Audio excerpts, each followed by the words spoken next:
Hey, so hi everybody. Welcome to afternoon report today. I'm going to be presenting on a case for today. So let's get started. So the chief complaint today is painful neck bumps, night sweats, fevers, and arthralgias.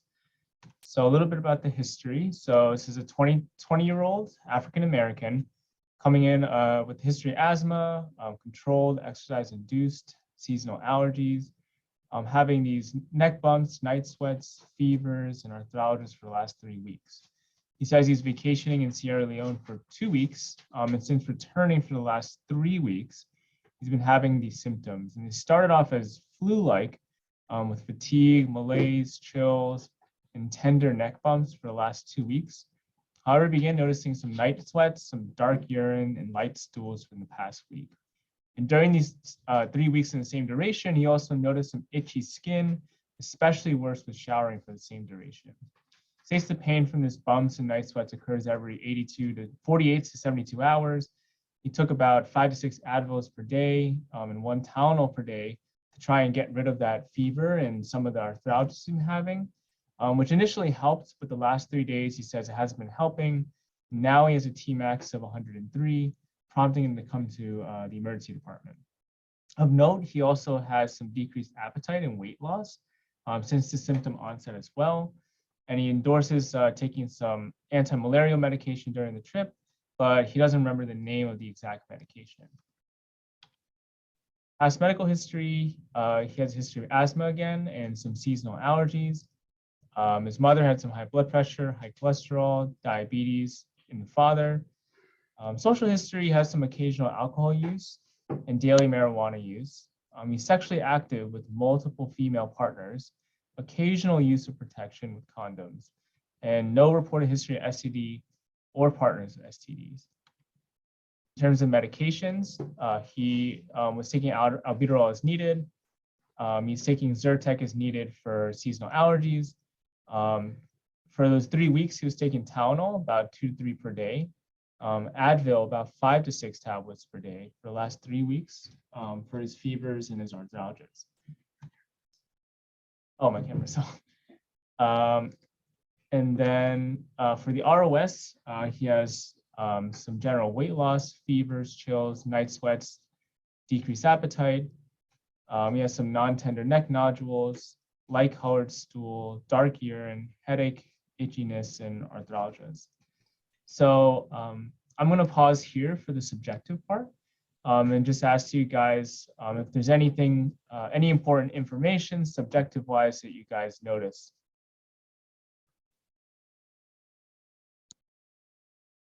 If anyone wants to type it on the chat or also open up their mics as well. And if you want to go to previous slides, you can also do that. So I see, and I can help with the chat. Lenise is asking if this patient had any recent travel history. Yep, so this person did have the recent travel going to Sierra Leone, so it's definitely a really important point. I also like the cyclical nature of this too, this 48 to 72 hours, that's good. Mm-hmm. Close contacts with similar symptoms, so no close contacts that he's aware of. And sorry, Lenise, I know that was a statement, not a question. Mosquito bites. He has not noticed any mosquito bites on him when he was traveling to Africa. Never taken any malaria pills before. Anything else you guys want to ask or any important or key findings that you notice in here?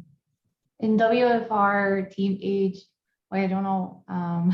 Yeah, if you can rename yourself would be helpful, or Tyler. What prompted you to ask these questions? Any particular symptoms that caught your attention that made you suspect some sort of a person taking anti-malarial pills of African-American descent, thinking like G6PD with dark urine, pruritus. Yeah, it's definitely a good point on the differential too. G6. And Can I ask, I'm assuming he's originally from Sierra Leone, because that's not a typical vacation spot. Oh, well, it was actually, he's an African American. So he actually is not from Sierra Leone. He's from here in the US. And sometimes there's some medical missions or some like volunteer work going on in Sierra Leone. Perhaps that's the context of it. It was he went on this vacation to see his relatives in Sierra Leone, but he's not from. Okay, but he has family in Sierra Leone. Correct. Okay. Because it's just typical people that are from there, right? Or their families from there, they typical don't take malaria prophylaxis because they feel like they've been there all the time and they don't need to, even though it's still recommended. But that's something we run into a lot, that it's just not their practice. Got it. Got it. Any last subjective findings that you guys find that are important in here? If you guys want me to go to different slides, let me know too. No, I would just mention that it was important that you pointed out that you don't know what anti-malaria drug he took, because eventually you would need to find that out. Not every single anti-malaria works everywhere, and you want to make sure that you pick the right one. Good, good. So I'll go into the physical exam now. So the physical exam, vitals, blood pressure is 128/63. Pulse is 98, respiration's 18, and temperature of 99.5 in the ED. On exam, he's well nourished, alert and cooperative, ANO ×3, head, normal cephalic, atraumatic, eyes, equal reactive to light bilaterally. He has extraocular movements intact. So the important thing about the neck is that there's positive cervical, submandibular, and post-auricular lymphadenopathy. The nodules are firm, immobile, and non-tender to palpation. In terms of the skin exam, there's also a macular rash over the palms and soles of the feet. The rest of the physical exam was benign. I'll go to the next slide. So we already kind of answered this part here, but are there any other physical exam findings that you guys noticed in this patient? Sorry if I missed it, but the rash, how long had it been there that you were able to ask? So the rash, actually, he didn't notice it. The rash was actually just found incidentally on the physical exam. He actually didn't know that he had a rash in the first place. But that's a very good point, though, the duration of the rash.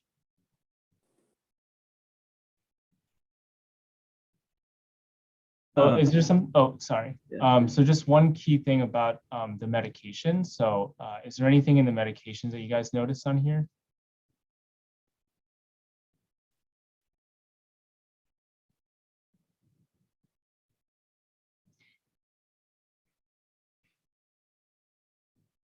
Type it or Mike? Yes, so a lot of Tylenol and Right. a lot of Advil as well. So that's also going to be very important as well. There's 5 to 6 tablets a day of Advil or NSAIDs for the last 3 weeks that he's been taking for the fevers and arthralgias. And any last things you want to note here that we might have missed? Joe Kerpanis was just asking a question about the travel history. No. Other than Sierra Leone, did they travel anywhere else northeast? No, it was just the north. It was just in Africa for those last 2 weeks. So no other travel in the north outside of New York or Africa. Good. So the other thing is this itchy skin that is worse with showering. Another thing to point out that is important here also is this dark urine and this light stools that he's been having too for the past week. So what do you guys think is that alluding to? Someone has dark urines and light stools. And the itchy skin. Good. So like something like hyperbilirubinemia or something cholestatic that could be going on as well. And then the last thing here. So this last sentence, yes. So like anemia, hemolysis, those are all possible things as well. So hyperbilirubinemia going on. What's Also, up there, Darren, is that you said he didn't have any jaundice on physical exam? no, so there's actually no jaundice that was on physical exam as well.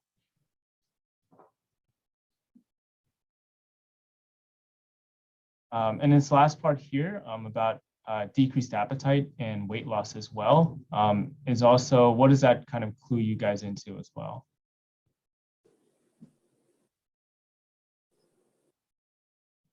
Good. So something like a malignancy, good, or TB, those are something that are good differentials as well. So this decreased appetite and weight loss is something that's also very important, given these night sweats and recurrent fevers and this lymphadenopathy as well. So that's been going on since the symptom onset, you say there, so about 3 weeks? Yes, since the symptom onset as well. So last 3 weeks, he's been having all of these symptoms. Okay. So given all these statements, does anyone want to take a crack at a summary statement? It's a bit difficult, but someone want to just give it a go? And let me go back to any slides if you guys need to. Tyler, I'm gonna volunteer you, if that's okay? Why don't you go back to the HMP? Yeah, go back to the HMP. It's a lot of history there. We can help. Yes. Thank you, Darren. I feel like I get volunteered a lot.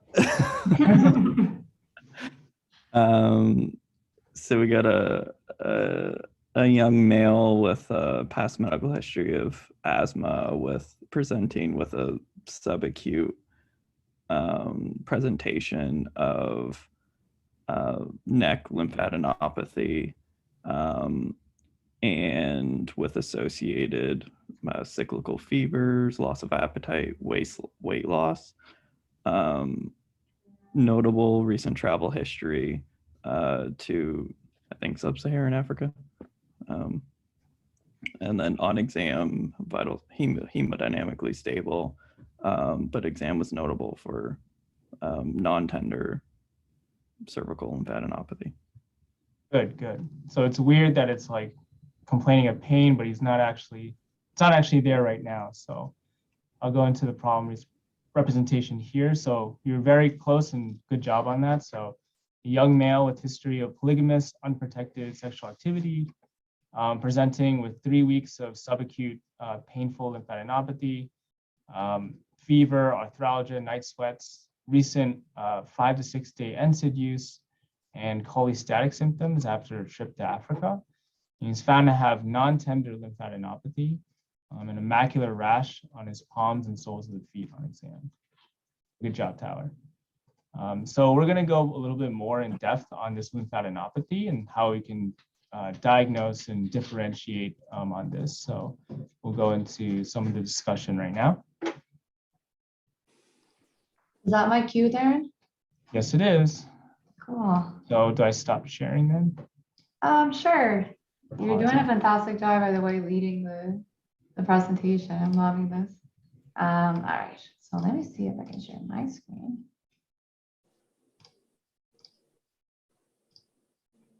And I have 2 different screens, so forgive me if I'm not looking at you the entire time. So honestly, for me, lymphadenopathy is such a broad differential diagnosis that I thought about taking it back to the basics. So lymphadenopathy, as you guys know, lymph nodes that are either abnormal in size, so greater than a centimeter, or inconsistency. And this is something that I usually forget because I tend to think that heart lymph nodes are usually malignancy, but it could also be infection and whatnot. Now, why is this relevant to us? Because we see this in our primary care practice, and maybe the data that I'm presenting here is a little outdated, but it's still quite relevant. So according to the literature, the annual incidence of unexplained lymphadenopathy is about 0.6%, but only 1.1 of these cases or percent of these cases will be related to malignancy. What we have to keep in mind is that this number will increase with age. Now, cancers will be identified in 4% of patients that are 40 years or older, right? And this number changes when you're comparing it to people who are 40 years or younger than 40 years of age. Now, we can really split the different etiologies for lymphadenopathy in 5 different buckets. And I think a useful or helpful mnemonic is Miami. I don't know if you guys have heard this before, but basically it's referring to malignancy, infections, autoimmune conditions, molecules, and we'll talk about this, and iatrogenic, right? In most cases, the history and the physical exam alone could help us identify the cause. Well, let's go into the buckets and see if we can review the possible etiology. So the first bucket we're going to be discussing is malignancy. And we have several risk factors for malignancy, and I place a red flag here to know that we're going to come back to this, but mostly people, like we said, older than 40 years of age.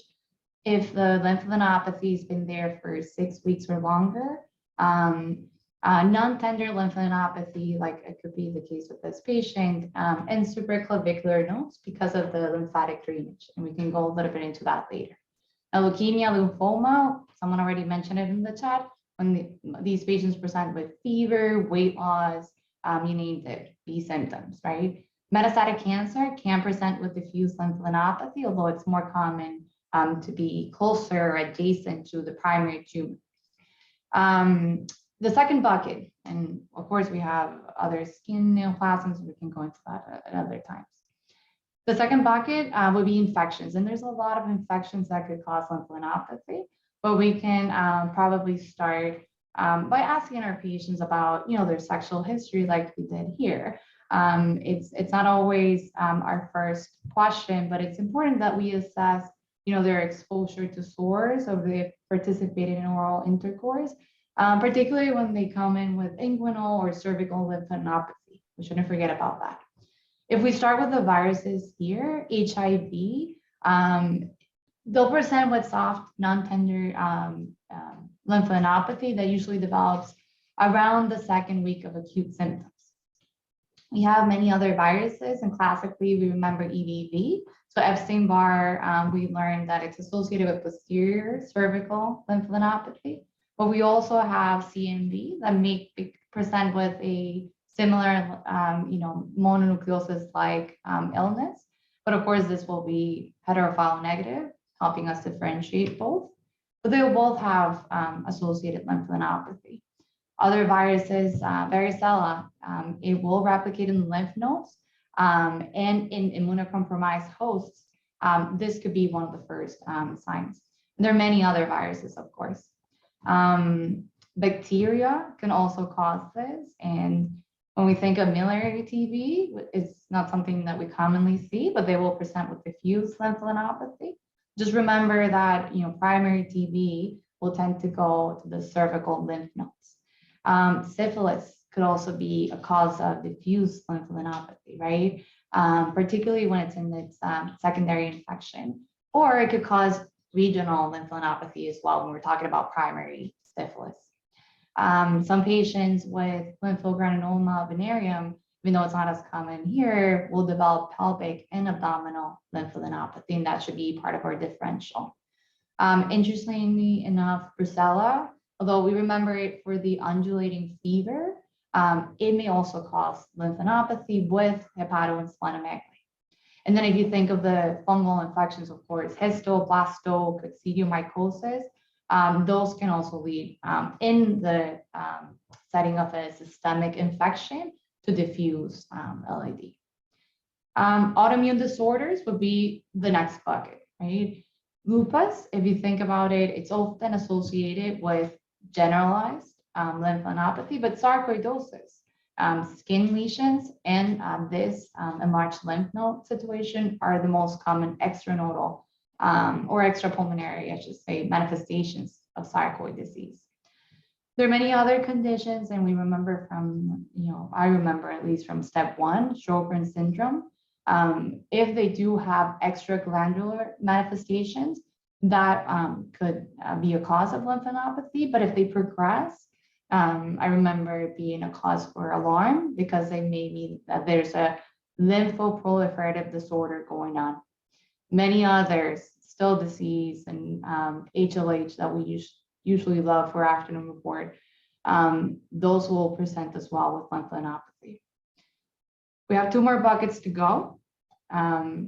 we've gone through malignancy, infection, and autoimmune conditions. But we also have molecules, which I said is, that miscellaneous bucket. And you have deposition of certain molecules that could cause this process. And we have rare conditions here, and some of them presented in like a pediatric population. But I'm just going to highlight amyloidosis, just to keep in your differential. Okay. The fifth and the last bucket would be the iatrogenic causes, which of course medications could cause, but we have to include here other toxins. And I would say even occupational lung disease, right? This is part of our history taking as well. Let's inquire about their occupational history. Are they, in mining or masonry or maybe some sort of metal work? Because silicosis could cause mediastinal lymphadenopathy, but also babesiosis, which would cause some sort of more generalized process and even more with granulomas. So Miami would be the main mnemonic to remember. I didn't mention the medications, but you can think of, there's so many, mostly or more commonly allopurinol, some anti-epileptics can cause this, and hydralazine. So they're pretty common in our patient population. So after having reviewed this very long list, I think it's clear that we have to keep a very broad differential diagnosis, and we need to try not to anchor, even if the physical signs and symptoms even if the physical signs and symptoms kind of point to a particular diagnosis. One of the ways that we can do this is through another mnemonic, right? We said that the physical exam and your history taking will be super important. So we can use the all ages mnemonic, right? You have age, location, you have length of duration. Like we said, if someone comes to clinic and their lymph nodes have been enlarged for less than 2 weeks, or they've been there for over 12 months, but they have not changed in size, it's less likely that this is something malignant. Okay? Whether it's generalized or if it's localized, if they have any associated symptoms or extranodal manifestations will be also important. So let's say you have a patient that's presenting with arthralgias, muscle weakness, they have some sort of rash. Could this suggest an autoimmune process versus someone that's coming with fevers, chills, and malaise, some sort of constitutional symptoms? Maybe that's something pointing towards infection, or the B symptoms that we already discussed, and maybe that leads us to thinking, well, this could be some sort of lymphoma or some sort of malignancy, right? The last one is splenomegaly. And really, this is not necessarily like commonly associated with lymphadenopathy, but it's an important part of an abdominal examination because maybe you're thinking this could be an infectious mononucleosis. We have lymphocytic leukemias, we have lymphoma, sarcoidosis. So if you do find splenomegaly in one of these patients, it will help you hone it into your, a less broad differential diagnosis. Now, I included in this presentation, and again, for all of these, if you type the name and my name and you type lymphadenopathy, you'll find it online. This is a very helpful resource. What they basically show us is a diagram of the different drainage sites for the lymph node chains, and it helps you through the differential diagnosis. I'm just going to point out the supraclavicular nodes because we'll have the GI tract, the GU, and the pulmonary system draining there. So if you do find supraclavicular lymph nodes, that's going to be one of our red flags, potentially leading to suspicion of malignancy. Let's see if I can show you. They also represent the upper chest and the inguinal area. And I think this is a pretty nicely drawn diagram for you guys to come back later if you want to check it out. Now, we mentioned the red flags, right? Older male or older white male that come with, enlarged lymph nodes that have been there for 6 weeks, or maybe they already have them, but they are not returning to their original size in a period of 12 weeks. People who present with systemic symptoms, right? We already mentioned those before.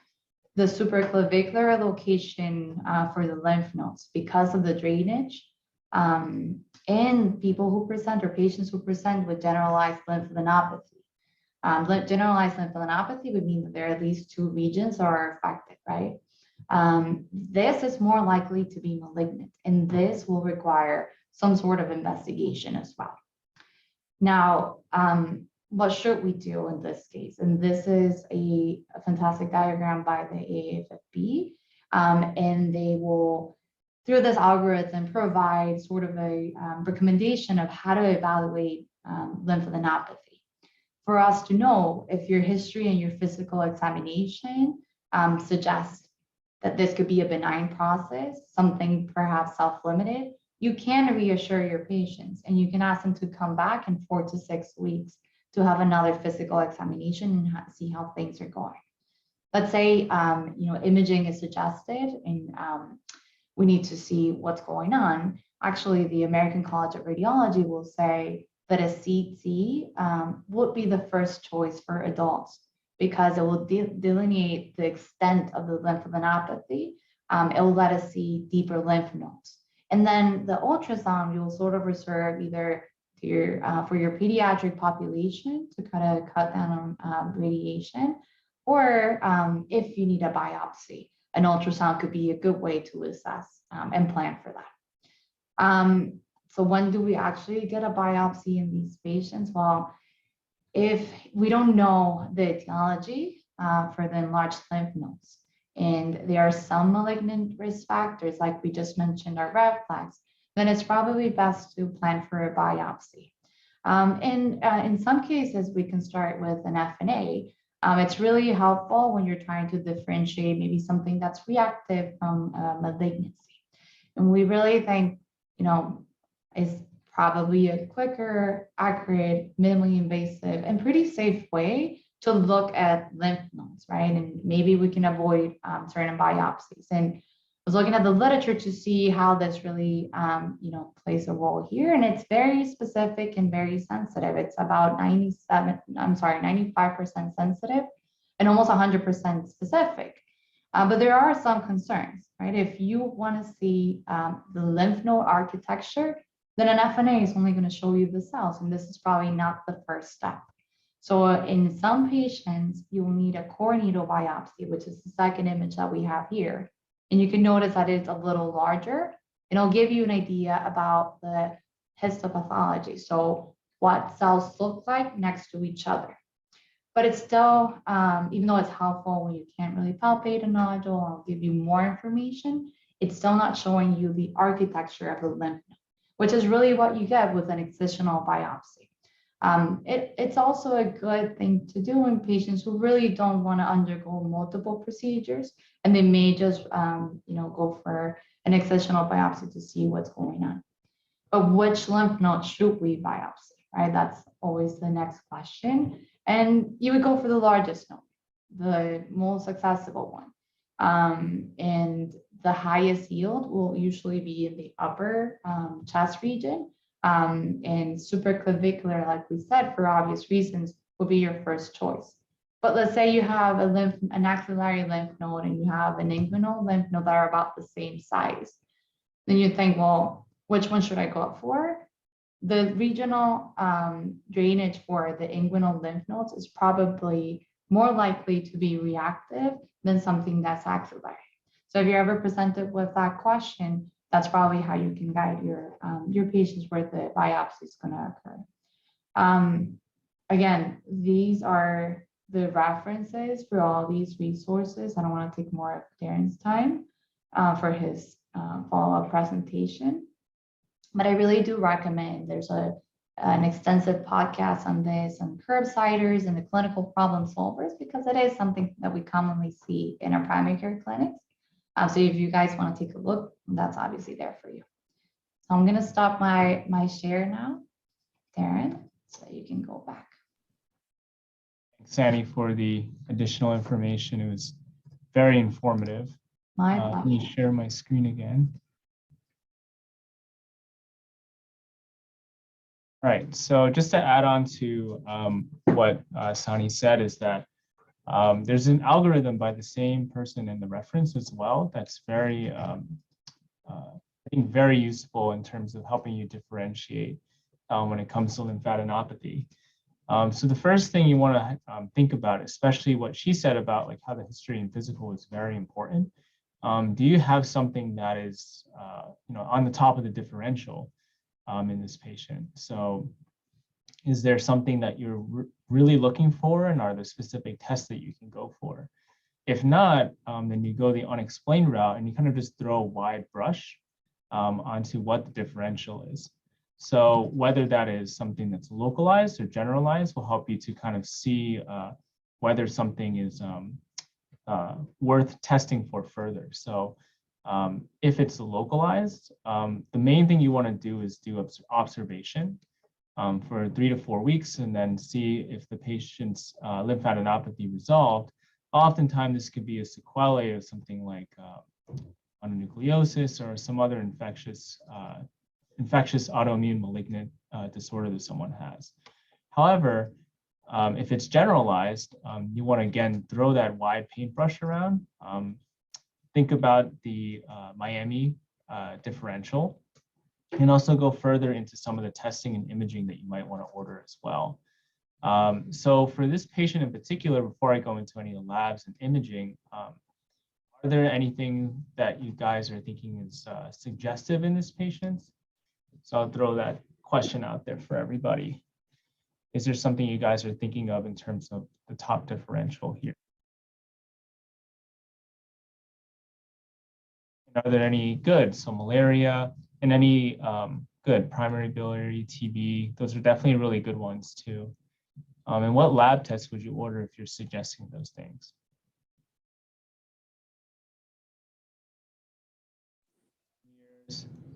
LFTs, good. Those are all really good ones too.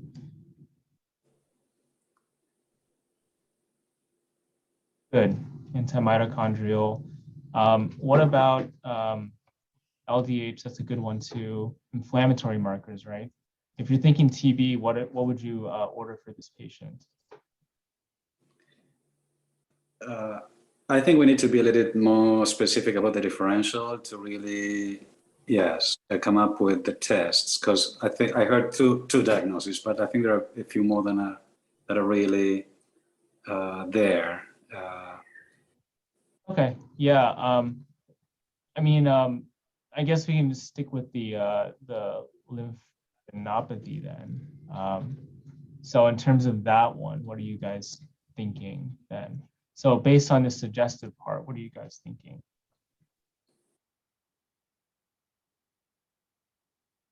What would you order for this? Anybody. Good, monospot, exactly, monospot, Stein-Bar. Those are definitely some ones that I think are really important too, and RPR as well. Good. So we can move on to some of the labs now.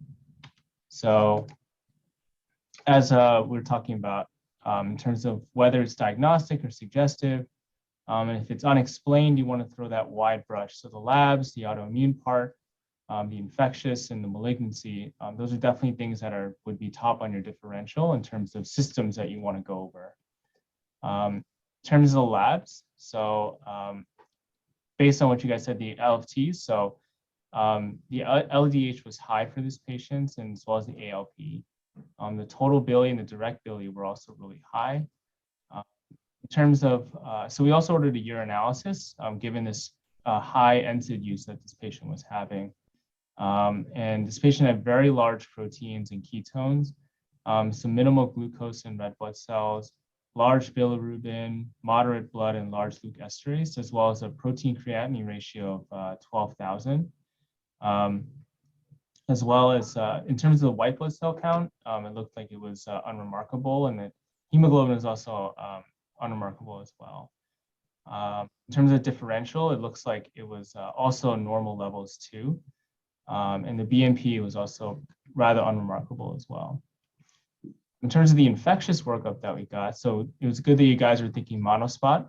So it was positive in this case. And this person had a Epstein-Barr IgG that was high, but CMV that was IgM that was high. So we're thinking that this person most likely had a mononucleosis caused by CMV.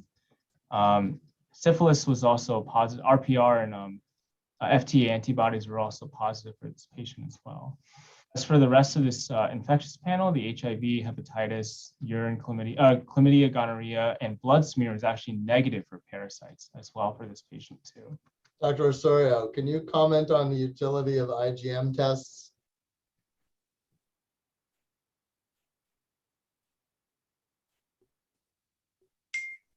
Dr. Osorio? She was there, right? All right. So it is my understanding that most of the IgM tests that done at Quest and stuff are really not that reliable and that specific. Got So it. you have to be very careful using IgM tests to tell you anything. I see. All right. Yeah, so just to continue in terms of the autoimmune, so the inflammatory markers were high for ESR, CRP, and ferritin, but the anti-mitochondrial antibodies was very high, so it was 47.1. In terms of the imaging that we got, so the ultrasound was positive for non-specific gallbladder wall thickening, but no cholecystitis and no intrahepatic or extrahepatic duct dilation. And then the MRI abdomen that we got showed some abnormal diffusion signal and enhancement with mild periportal edema and portal hepatitis and portal cavern lymph nodes, which suggested acute hepatitis, but of unknown etiology. So our approach for this patient is that we did multi-system lab testing and consults, and we went down the general lymphadenopathy route, which was unexplained, and we threw a wide net for this patient. So we were going through the Miami differential of malignancy, infection, autoimmune, and iatrogenic causes for this patient. Because the patient remained stable, we didn't really, hospital, and we discharged this patient with close follow-up with ID and renal and GI. But we diagnosed the patient with mononucleosis, as well as secondary syphilis and asymptomatic proteinuria secondary to this NSAID use, along with a high concern for primary biliary cirrhosis. Just some final thoughts. Is that lymphadenopathy, it's a very underrated clinical finding, but it helps to really narrow the differential if you spot lymphadenopathy, and it's definitely there's a multi-system differential as well. So history taking and physical is definitely the most important for narrowing this differential. You guys did a great job in terms of thinking of things to order and what to get just based on the physical exam and history taking. Especially with this unprotected sexual activity and also recent travel, but also just be careful with anchoring bias too. So especially in this case with the malaria, I think that we were kind of tricked into thinking it was malaria too, and that this patient had, this 48, 72-hour cycle. He was coming back from Africa, didn't know which drugs it were. So we were thinking a lot in terms of Vivax and Ovale, especially this liver disease that this patient had. And I think we're kind of sidetracked, especially when we found this lymphadenopathy. I think our differential brought in a lot more as a result of finding this physical exam and him talking about it more in this case. So just a little about this illness script. I'll go through it real quick. So generally, it's seen in young adults and children and goes away spontaneously on its own. The pathophysiology is often often different depending on what is causing lymphadenopathy. So whether it's the infectious cause where you have a germinal cell proliferation causing lymphadenopathy directly. If it's malignant, it's often a B or T cell mutation. And then if it's inflammatory, it's a chronic stimulation and activation of these germinal centers and granuloma formation, which leads to lymphadenopathy as well. But again, history and physical is most important when it comes to lymphadenopathy to help to figure out what the cause is. And treatment is often treating the underlying cause, or you would observe for 3 to 4 weeks. And if it's still present, that's when you do the biopsy. So if you're suspicious of a malignancy, especially in like a CBC, you see very high leukocytosis counts, then I would definitely go for the biopsy. But otherwise, biopsy is often one of the last things that you would do before reaching a conclusion. That's it. Does anyone have any questions? I would just comment. It's hard to accept, right, that this patient has 3 different diagnoses happening at the same time. When that happens, I tend to think that probably some of the results that we got are false positive results, or, Dr. Andretti mentioned that maybe the IgM is not the most reliable. There are very few patients in which we can see many diagnoses happening at the same time, and that's usually patients who are immunosuppressed. So patients with HIV who are not getting any treatment, any antiretrovirals, then you can find different infections happening at the same time, together with a cancer, with a lymphoma, with Kaposi. In HIV population, we do see many diagnoses happening at the same time. In this guy, as far as we know, he doesn't have an immunosuppression to think that 3 different diagnoses are likely to happen simultaneously. When I think of that, to be honest with you, I have no idea what diseases are prevalent and which ones are not in Sierra Leone. But I would find out, for example, about HTLV infection, which is, like a first cousin of HIV, right? So my guess is that with his history of unprotected sex, he was checked for HIV. If that's negative, I would have considered, or at least I would have looked up if HTLV is prevalent in Sierra Leone. To be honest with you, I have no idea. If we accept that he really has, many diagnoses happening at the same time. Many times with syphilis, you do have some autoimmune, antibodies that go nuts. And I'm not sure, I haven't reviewed the literature to see if antimitochondrials could be among them. But sometimes patients with, with syphilis do have some positive auto antibodies. And I'm wondering whether that's related. The other thing that I was going to comment is that, this is, I think, the 3rd or the 4th afternoon report in which, no jaundice is picked up on physical exam, but yet he had it, right? His bilirubin was 4. With a bilirubin of 4, you have to be jaundiced. And I'm not sure if it's the light and the ED or what it is, but it's, many cases that, we hear that the patient doesn't have jaundice and that yet the bilirubin, is, really high. So I don't know. I don't know, what we need to do regarding that, whether it's the light or what it is that, we're missing that diagnosis. And then the other thing that I was going to mention is that when you were going through the differential, to me, on this patient, what was also high in the differential was really sarcoidosis. TB, not really, because this was too acute, right, to think of TB.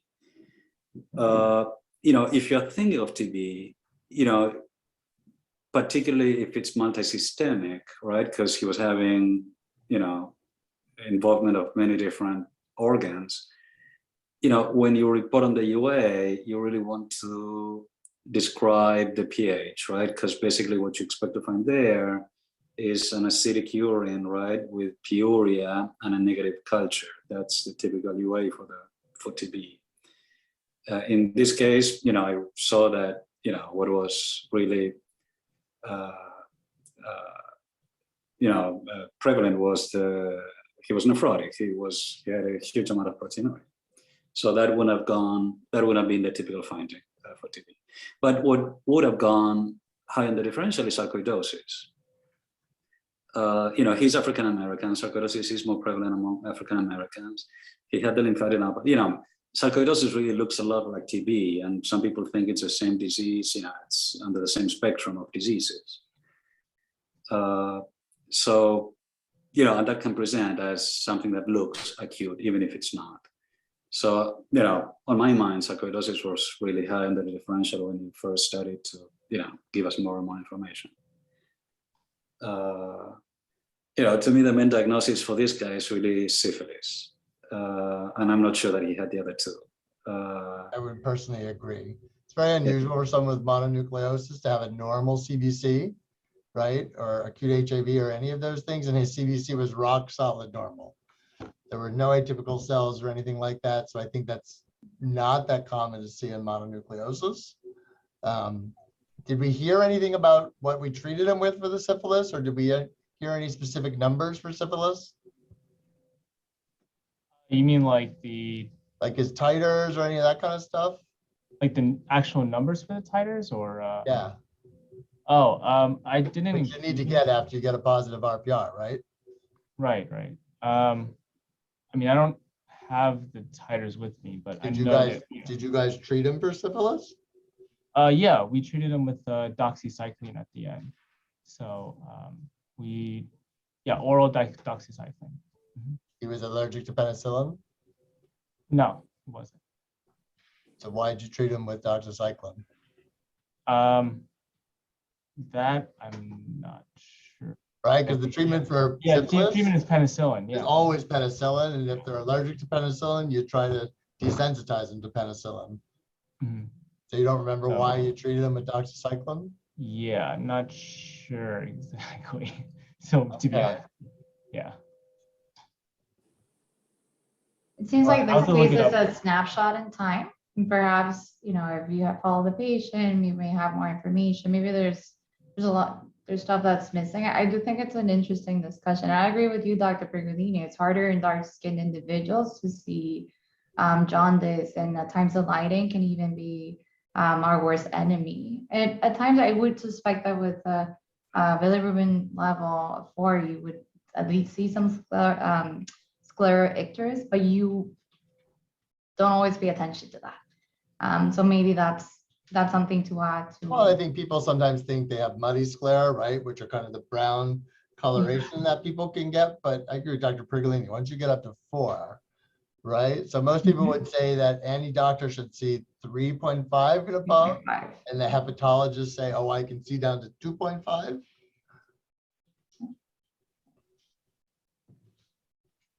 Does anyone have any questions for Darren or anything that they would like to add? I would just say, I hope the guy comes back for follow-up after getting treated for syphilis. And I'm sure that if you check on all antibodies later on, they're going to come back negative. That's my bet. So Darren, was this person in the hospital or started at Chelsea? This person was in the hospital. Okay, so we can go in and kind of try to follow up, right? Yeah, we can try to follow up on it. Okay.